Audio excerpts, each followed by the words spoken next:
What's going on, Snaps family? Aaron Murray joining you here with not T-Bob, because the center of attention is yet again on another golf charity event today, and he gives me shit for golfing. He's been 2 of the past 3 weeks. So when he comes back tomorrow, please in the chat give our boy T-Bob a lot of crap. Instead, I got Mr. On 3, JD PicKell joining me live from the brand new On 3 headquarters there in Nashville.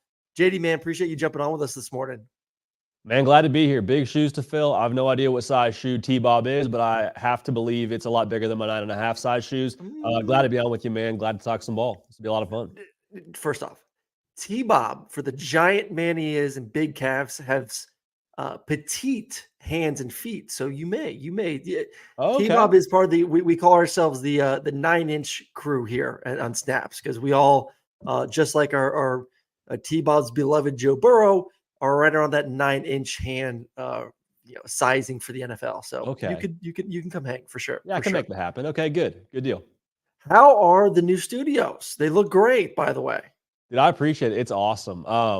Honestly, like, people come through and they're like, "Man, that's so cool. You get to be in that studio." I'm like, I'm very grateful that I have a seat on the bus. Like, as long as my key card keeps working to come in here, I keep on coming in. So it's a good deal, man.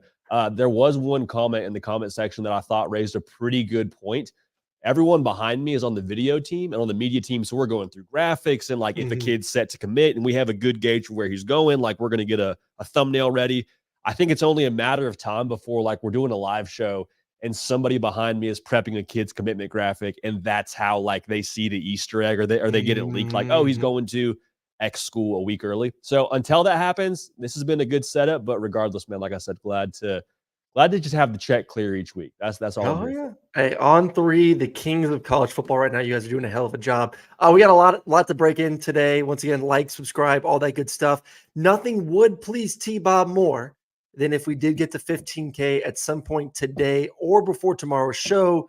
So your boy over here has to chug a beer at some point live on the show this week. So hit the like, hit the subscribe, all that good stuff. Let's see if we can get to 15K and have a nice cold one watching some college basketball during a live show at some point this week. Before we do get into the show, obviously we had a lot to get into.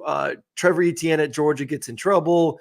Deion Sanders talking about where his son needs to go to the NFL next year. Is he focused? Is he not? The ACC counter-sues Clemson and FSU. We'll break that down a little bit.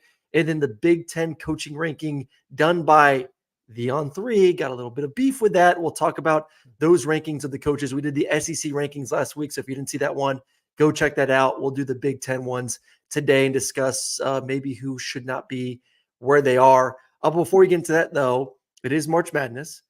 How's your bracket looking? Not great.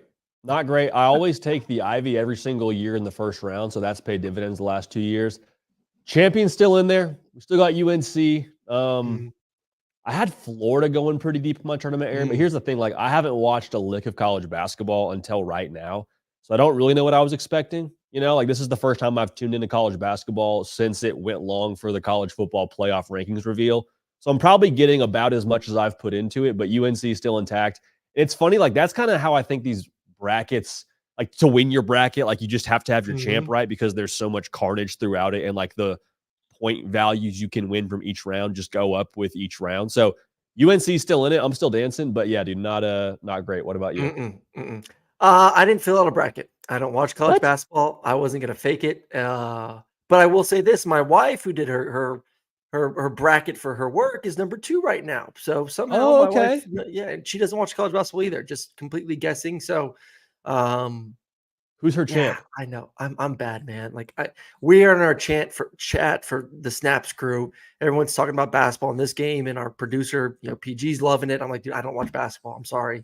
And I was too lazy as hell, probably on the golf course, to fill out a bracket. So I did not even fill one out this year. So wait, who does your wife have winning? I think that's might be helpful. Who does she have winning? UConn. Okay, cool. I just threw that out. I haven't watched a lick of UConn basketball either, but that's, I mean, are they good? Where they at? I've heard they're good. Hashim Thabit's not there anymore. We're football guys. Walker. I'm not going to fake it. We're football guys. I'm sorry. I'm sorry about it. All right, let's get into what we all came here for. Talk a little college football. Over the weekend, Georgia running back Trevor Etienne booked on a DUI and other charges there in Athens, Georgia. And we're not here to beat Trevor up. We're not here to, scold him. And this isn't Game of Thrones. We're going to be yelling shame, shame, shame, shame, shame, and ringing the bell at him as he walks through the town. Like, that's not it. But Georgia's had some issues over the past couple of years. We've known from the major accident after the first national championship that unfortunately cost the lives of some young individuals, to other DUIs and speeding tickets that have risen over the past couple of years. Does Kirby have a problem? How should Kirby handle it if you're in his shoes right now after everything that has kind of unfolded after the past couple of years there in Athens? I think it's just the nature of what it was that is probably setting off all the alarms, just for the reasons you just said, the tragedy that Georgia's experienced in this exact same sector of issues. If it was academic integrity, you'd say, oh, that's a bad look. That's bad by Trevor Etienne. But, Georgia, and I don't know if it makes the same kind of headlines as it does since it's involving a vehicle. I think it's also important to remember here, like, Trevor Etienne just got to Athens. Like, there's, a lot of talk around, does Georgia have a culture problem in Kirby Smart and headlines with vehicles and issues with those and things like that? Like, he's been on the team for all of 15 minutes. And so I think there's something to be said for, like, acclimating to a culture, acclimating to a locker room. Hey, here's how we do things. We do this. We don't do this. Hey, really steer clear of this kind of thing. That's landed us in some trouble before. We have a history here. So I think that's probably worth noting contextually for this whole thing. Does Kirby Smart have a culture problem? I have a hard time buying into that narrative just by how he operates and how successful Georgia's been. I will say, I don't think you can have a real deep-seated culture issue and win as much as Georgia has over the last couple of years. I 100%. Kirby is doing everything that he needs to do to make sure those guys understand how to be essentially a grown-up, a man, both on and off the field. And that means, like, not driving like an idiot around, the classic city, not going over the speed limit, not drinking, driving. Like, you can only do so much. And I'm not going to sit here once again and ring the bell and yell shame, shame, shame. When I did some bad things, and not super bad, but I did some stupid things when I was in college in Athens. Like, it's a fun place for those that have been to Athens, those that have been to the classic city. It's a damn good time. It's a party 365, 7 days a week. Hell, I had teammates that would go out every single night of the week in the offseason. Sure. And some pretty big time stars that had big time NFL careers were going out every single night in Athens, Georgia. It's a really good time.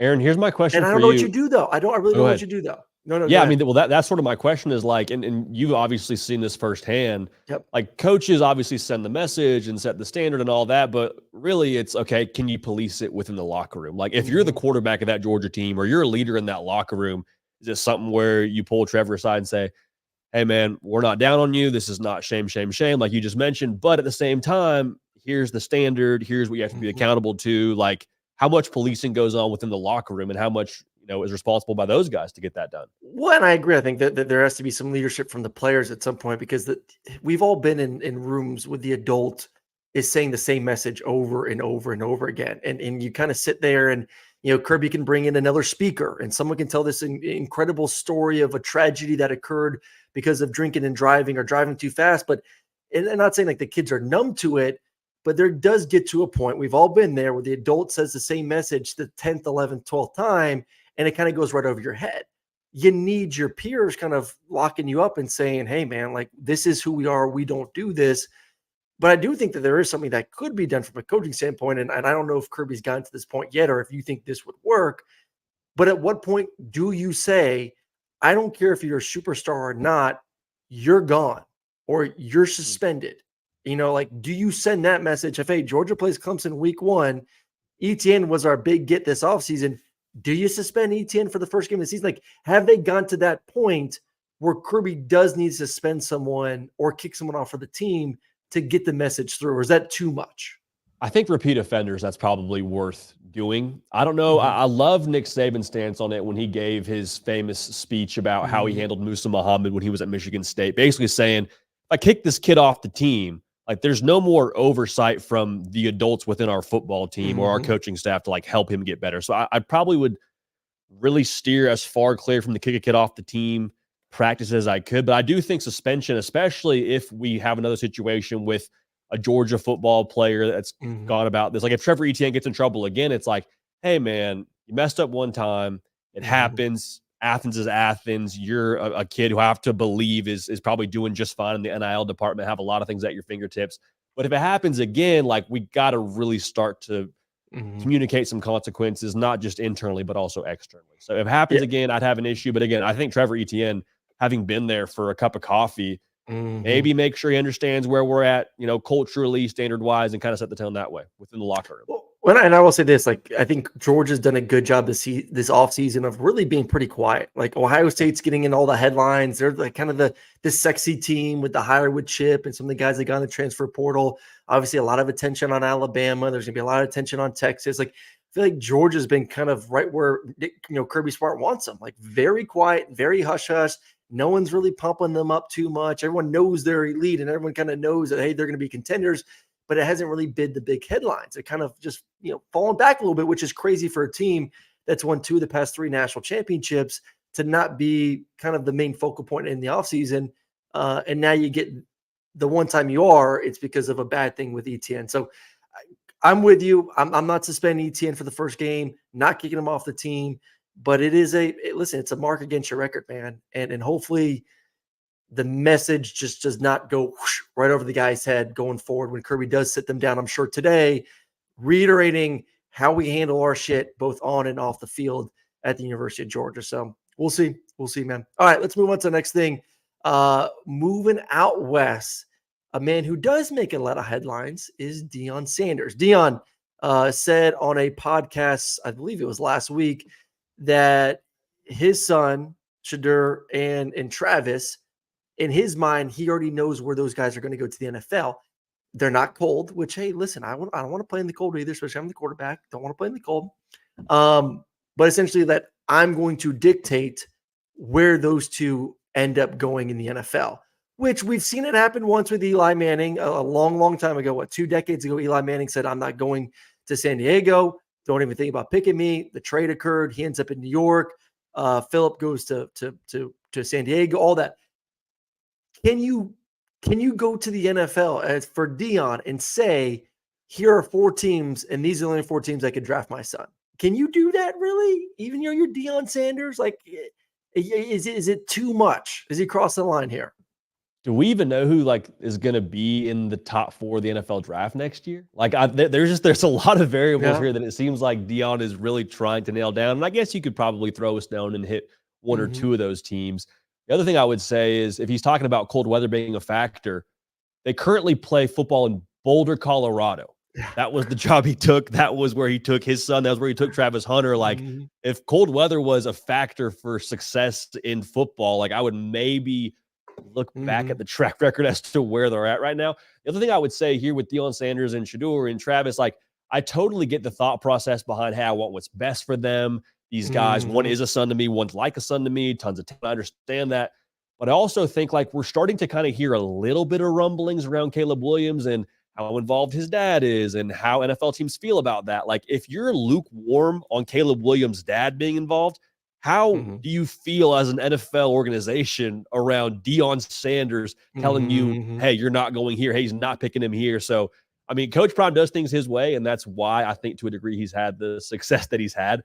But if I'm an NFL team, I don't know how I feel about that one. If I'm drafting Shedeur Sanders, I'm drafting his dad along with it. I think it's a lot to draft. There's a lot that goes with drafting either one of those guys.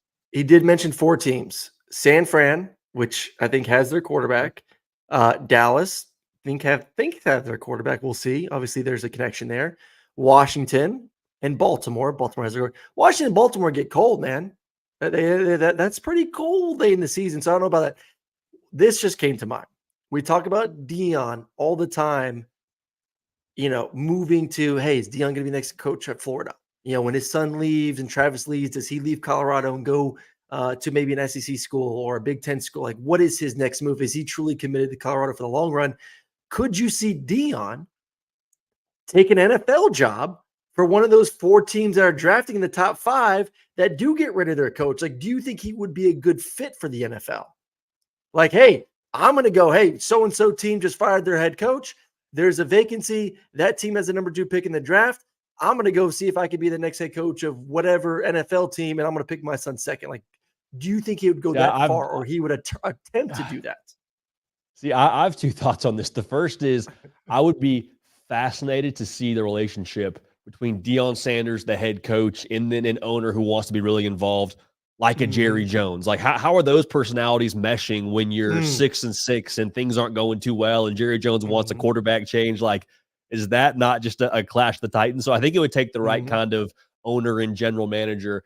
Then the other thing I would say is when it comes to Deion Sanders being an NFL head coach, like Aaron, I'm not 100% sold that he's able to coach at the college level. Like what he did at Colorado for their first year was Mhm. phenomenal. I mean, 3-win improvement. Like it was a success in a lot of ways, but I'm not 100% sold that we can coach at the college ranks. So I'm not so sure I want to maybe take a gamble on him at the NFL Mhm. level at this point in time. That's how I feel about it. Well, and T-Bob and I discussed this, I think, a couple of weeks ago of if Dion does want to put himself up for the ability to maybe move to the NFL, maybe move to a job in the SEC or the Big Ten, like our mark, I believe it was 8 wins. Like, can Dion get to 8 wins?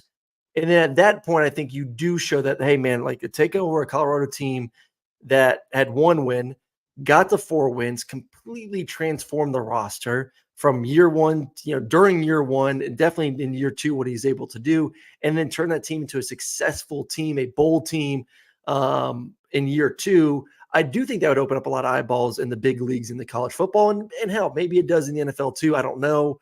I think the one thing that does concern me with Dion is I've said this before in the sense of coaches in college are the face of the program because players come and go, especially the portal. Like, Kirby's the face of Georgia, Nick was the face of Alabama, Dion's the face of Colorado. In the NFL, it's not like that. The players are the face. The quarterback that's getting paid $50 million is the face of the NFL. Kirk Cousins and his change is now the face of the Atlanta Falcons. Like, that's how it is. Could Dion take a back seat in the NFL, knowing that he would not be the face of that NFL franchise? Or maybe his personality is so big that he would transcend that and be the face. I don't know. But one more question before we move on from this: is he distracted? Is Dion with everything being talked about of he doesn't want to go to high school recruiting? Now he's focused on his son and Travis getting drafted in the NFL draft next year.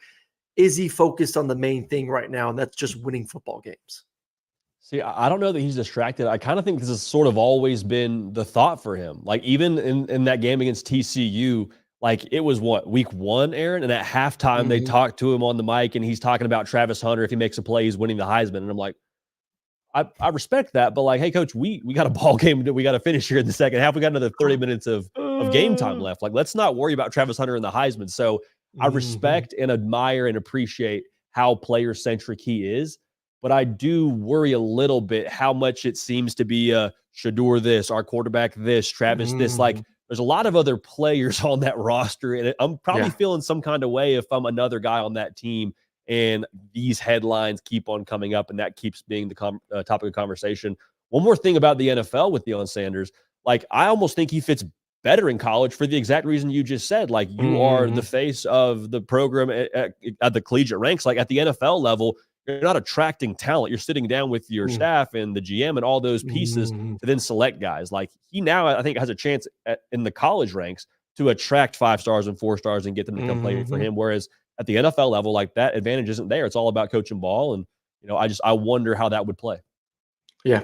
Vaughn in the chat, Dion is a politician. He is the ultimate politician, especially in the college rankings. And you bring up a good point too. Like it is interesting. And I haven't been in the locker room. I haven't been at Colorado practice. Like I'm guessing Dion does treat all the players very much as equal as he possibly can. And he's a Sure. tremendous coach, all that. Like that is my mindset of Dion because I'm a big fan of Dion. Like I've really appreciated what he's been able to do. It's no easy task to turn a program around like that.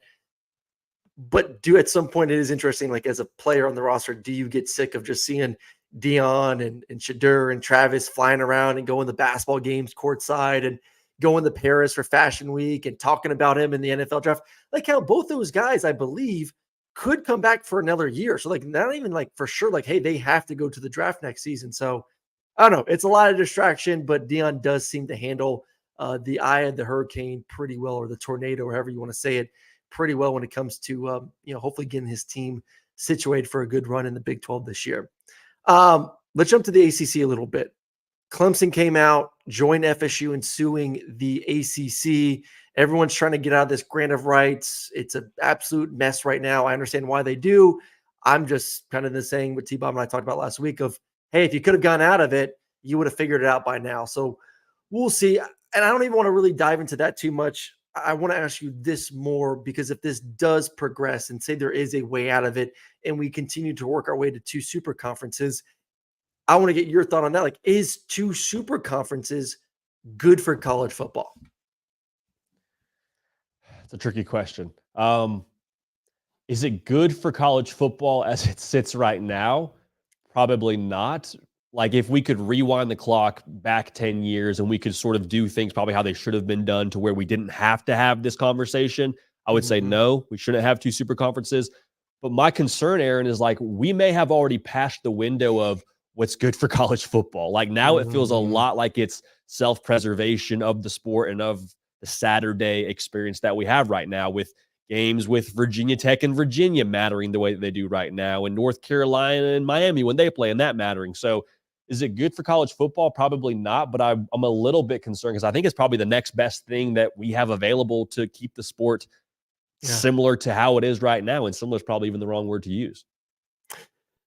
So there's been 3 big events that have occurred over the past 3 or 4 years: portal, NIL, and the emergence of, I would still consider them the big boys, the big conferences, the SEC and the Big Ten, they were always like that, but now they've obviously taken another step in the right direction with adding the teams they've added over the past 2 years. We talk about maybe things being good, things not being good for college football, kind of dipping our toe in, like, is it good? Is it not? It's still early in this whole process, but how would you personally rank of, let's go, best to worst? Like what is truly the best of the 3 for college football in your mind, and what has been the worst for college football of those 3 topics? Just making sure I have it correct. NIL, portal, conference realignment is the third. Yes. I think NIL is a good thing. Like, I think that Club Shay Shay interview with Johnny Manziel, where he's like, I'm taking home a $700 stipend and my jersey's flying off the shelves in the bookstore. Like, okay, yeah, probably needed to have something happen there to take care of the athletes in that degree. I think transfer portal will eventually be a better thing than it is right now. Like right now, I just feel like it's in such a fluid spot to where what the portal is today might be different than it is in 5 years. Like right now, we really have free agency, players leaving, no problem. I think NIL is actually long-term going to help calibrate the transfer portal, because everyone's big gripe is, well, hey, coaches can leave at the drop of a hat. And it's like, yeah, sort of, but they also have contracts that they get bought out of. Like, I don't think we're that far from a buyout having to happen if a player wants to pull a Caden Proctor and go from Iowa back to Alabama. I think that's probably going to regulate a little bit. So I'll put portal at 2. Conference realignment, man. Aaron, I don't know if you feel the same way as me, but like, there's just something about seeing USC join the Big Ten and the death of the Pac-12 and the Big 12 changing forever. Like, I get it that money runs this whole show, but like, I have special memories, man, of waking up and seeing USC Oregon as a Pac-12 game on College game day, or seeing, Oregon play Oregon State and that being a big deal. Like just all the things that have made college football and what it is currently so special, and seeing those pieces not, diminish, but put in different places. It's just like, like I want my kids to enjoy the same college football I got to enjoy, which is maybe just me being overly nostalgic. But that to me is just, as a fan, man, it just tugs on the heartstrings a little bit, Yeah. I mean, see, I'm a little bit different for that. Like if I had to rank them of, what really pisses me off a little bit about the future, I think the transfer portal does. And the whole Caden Proctor thing really pushed me over the edge last week when that occurred, of like, that was too much for me. Like that is, you talk about the fluidity of it, and it just, we give them, and I think Nick Saban said this as well a year ago, like we've given these kids all these rights and abilities, and it's just, maybe we gave them a little bit too much without kind of giving them some parameters and some guidelines. I just don't think that's good for the team. I don't think it's good for the coaching staff, and hell, I don't think it's good for the damn player when it's all said and done. So to me, that the portal makes NIL the bad guy at times.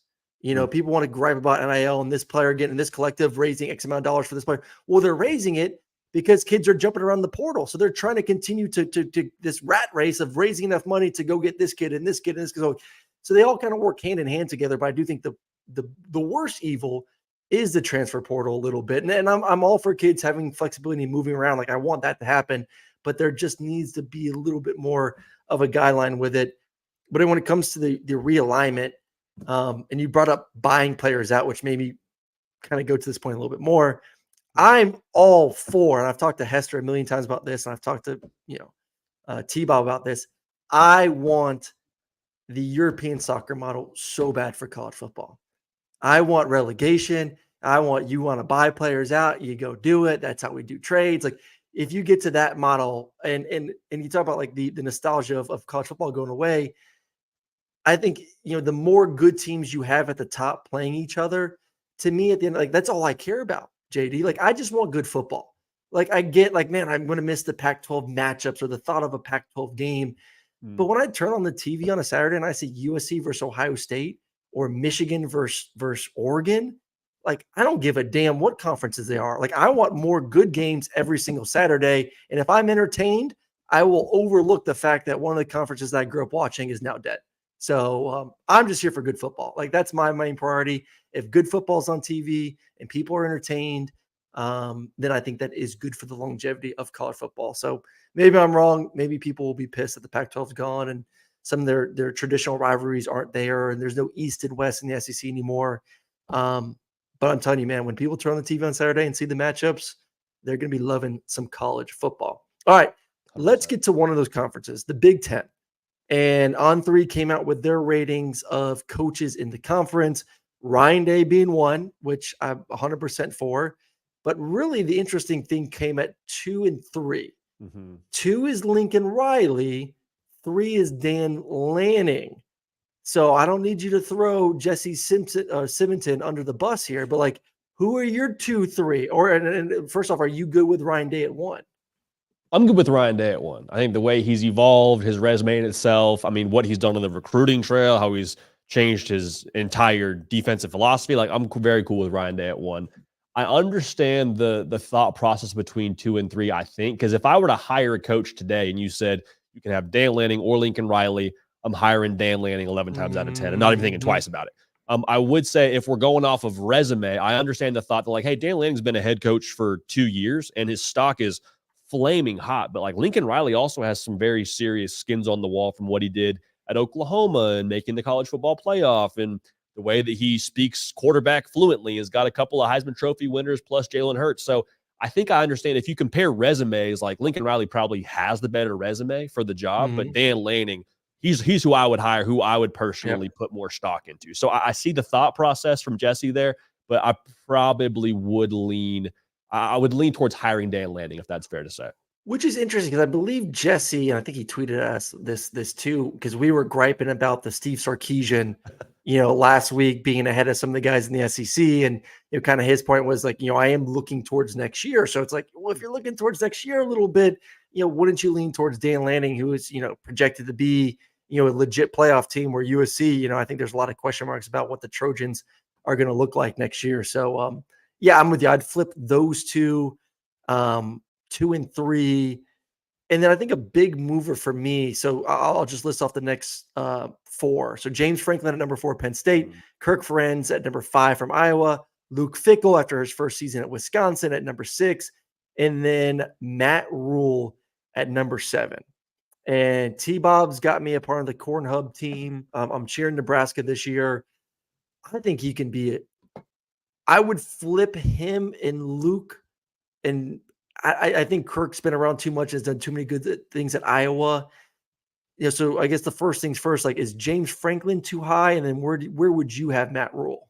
I'm cool with James Franklin at 4. I think kind of same thing we said is like the gripe is that he didn't beat Ohio State and Michigan, and that's totally fair, but he's behind a Ryan Day. And if Jim Harbaugh on this list, he'd probably be behind Jim Harbaugh. So I'm cool with Ryan Day at 4. I really like same thing I said about Dan Lanning. I think it's true about Matt Rule. The direction of Nebraska and the stock that I would buy in Nebraska football is extremely high. I wonder how far they are off from a roster talent perspective, because I think Wisconsin's actually going to kind of be a wagon next year, just to be honest. I think Luke Fickell's a winner. I think they're going to have good quarterback play in TVD. Like, that running back room is what it is. I really like Luke Fickell a lot, and the fact that he's made the college football playoff probably should mean something with him at Cincinnati. I don't know. See, the thing that I struggle with, Aaron, is like I don't know who I would move Matt Rule ahead of, because what you said about Kirk Ferentz is true. What you said about Luke Fickell is true. I really think that Matt Rule as a coach, I probably would put ahead of some of those guys, but with where he's at Nebraska, looking to the future, I don't know that I would put him ahead of those guys for 2024, if that makes sense. Ooh, not a fan of Nebraska heading into the season. Hey, I love Matt. I mean, I was on his football team for all those one score 15 games minutes. the past 2 years. Like, there's no belief that, hey, Nebraska somehow, I mean, it hasn't happened in 4 years. I mean, they're the team that loses more one score games than anyone else in college football the past 4 years. What's your over under on them? I mean, are they an 8-9 win team? And then is Wisconsin then in your mind an 8-9 win team? I think Wisconsin is, yes. I do Okay. think they're the 8-9 win football team. I think Luke Fickell and that roster, not a knock against Matt Rule. Like, I think Wisconsin's just further along than where Nebraska is. Now, with that same thing being said, I think Matt Rule and his trajectory at Nebraska could end up being higher than Wisconsin's over the course of the next 5 years. Matt Rule is a builder, man. Like, he's made huge jumps both at Baylor and Temple in year 2, and then year 3 is kind of that year where he competes for a conference title. My concern is, like, if I'm betting on Nebraska, I'm putting a lot of those chips on more than likely a true freshman quarterback in Dylan Raiola. Yeah. And he might be awesome. But, like, over the course of the next couple of years, we're going to probably have to break him in a little bit. Full transparency, I don't think Tony White is sticking around as the DC there for more than another year. So that's another, gap you have to fill. So I think just there's a lot of moving pieces that I just have more question marks about. Whereas, like, I think Tyler Van Dyke got a bad rap. I love Phil Longo. I love that running back room. I love their defense. They bring back like 70% of that production that allowed like 23 points last year. So Wisconsin, I just feel like I have more known quantities. And I think Nebraska's probably a 6-7 win football team, which would be phenomenal. And I'm all about them being a 6-7 win football team next year. I think that would be huge and could kind of set the table for maybe a big jump in 25. All right, listen, Dylan cannot be any worse than what they had last year. So if he's just better than what they had last year, which is not setting the bar high, I do think Nebraska is going to win a lot more football games. And Goat Dog said it best. On 3 is anti-corn hub, 100%. I will let T-Bob know tomorrow, so the next time JD's on the show, he can give him some crap for being anti-corn hub, because T-Bob already has the shirts made and ready to go for the season. All right, last one on the list real quick, and then obviously we'll let JD go. Appreciate you joining us once again. Sharon Moore comes in at number 9 at Michigan. Incredible Michigan team. Going to possibly have a record of NFL guys drafted. Harbaugh's gone. Your quarterback's gone. Your running back's gone. I mean, there's once again, like, you may break a record for NFL draft picks. Like, a lot of talent is off that roster. Are we hyping up more a little bit too much right now heading into the season? I think 9's probably about right for him. I mean, like you just mentioned, so many key pieces gone. I'm really fascinated to see what they do post spring, and if they go after somebody in the portal to play quarterback for them. Like, that could kind of be the mic drop, or like, hey, I'm here kind of moment for Sharon Moore as a head coach. I do appreciate the fact that they made him the guy, because you keep a lot of the things that got you that national title intact from a development standpoint and a culture standpoint, which is obviously massive. But he's another one of those guys where I'm just like, let's let it bake a little bit. Let's give him some time to sort of find his legs as a head coach at Michigan. Same thing with Kalen DeBoer. He's not going to be Nick Saban in Alabama. He's not going to be Jim Harbaugh at Michigan. But I do think the thing with Sharon Moore is, like, if he wasn't the head coach at Michigan this year, he would have eventually gotten another head coaching job somewhere else. So might as well make him your guy. I'm actually not super high on Michigan from a hype standpoint just yet, for the reasons we've talked about. But I think long term we're gonna get to see more of what he is. And I mean, they got a massive 1 week too, Aaron, with Texas coming to town. So that'll tell us a lot. But yeah, I'm great with Sharon Moore at where he is at on this list. I don't feel like he's got too much hype coming into the year just yet. But we'll see. There's a lot of attention around that big block M, without a doubt. See, I may have switched him with Jed Fish at 10 there at Washington. And Washington's another team, too, that has a lot of things that need to be changed up. At least we've seen a little bit more from Jed as a head coach than Sharon last year, having 4 games at that spot. So in that range, I think is good. I'm with you. And that week 2 matchup of probably the sexiest helmets in all of college football is going to be absolutely amazing. JD, man, appreciate you joining us today. Definitely going to do it some more this off season, which I think you're on there's no off season in college football anymore. 24/7. Sure. They're the beautiful On 3 studios. JD, before I let you go, though, give us all the handles, all that good stuff of where our fans can watch you throughout the season. Yeah, man, appreciate it. I mean, you can find me on Twitter or social media at JD PicKell. And then if you want to consume our content audibly or whether you want to watch it in real time, we have a live show 3 times a week on the On3 YouTube channel. So go and subscribe to that. But if you, again, want to listen on podcast, you type in the Hard Count with JD PicKell and you'll see my mug and you'll see that that podcast pop up for you. So, Aaron, I appreciate it, man. This was a blast. Yeah, appreciate you as always. All right, we're going to toss real quick to our sponsor, DraftKings, and I'm going to give you the kind of the layout for the rest of the week. The thrill and excitement of March Mania is here. And DraftKings Sportsbook, one of America's top-rated sportsbook apps, is giving new customers a shot to turn $5 into $150 instantly in bonus bets with any college basketball bet. So, you want to ride with the Cinderella tourney, or you want to keep it chalky with the 1 seeds, everything you need is right there at the tap of a button. And North Carolina listeners, don't forget, DraftKings Sportsbook is now live in your state. So, what are you waiting for? Download the DraftKings Sportsbook app, use code TBOB, and new customers can bet $5 to get $150 instantly in bonus bets only at DraftKings Sportsbook with code TBOB, TBOB. The crown is yours. Always good to see that beautiful face on a Monday. T-Bob will be back tomorrow with myself, breaking down all the latest news in college football. We will be off Wednesday and then back Thursday as well. So once again, hit that like, hit the subscribe, all that good stuff. And we will see you tomorrow with a new edition of Snaps. Have a great Monday, everyone.